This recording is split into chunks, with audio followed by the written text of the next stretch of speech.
Championships, the athletic meet of the Private Schools Association of Parañaque, the Parañaque City Meet, and the National CPJ Championships, and the NCR Regional Meet.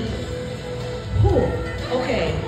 In all of these competitions, she received 2 bronze medals, 2 silvers, and 5 golds. A few weeks from now, she will travel to Cebu City to participate in the Palarong Pambansa competitions. She is already a member of the national team.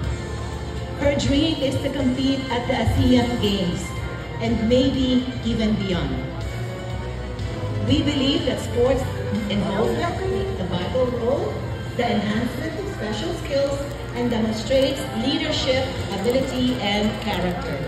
This award is given to the student who has shown these while representing PCST in her various competitions. Ladies and gentlemen, our Athlete of the Year, Ms. Zoe Alexa J. Cruz.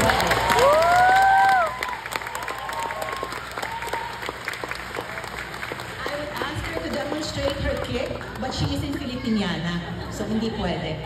Yan. Pilipina siya ngayon.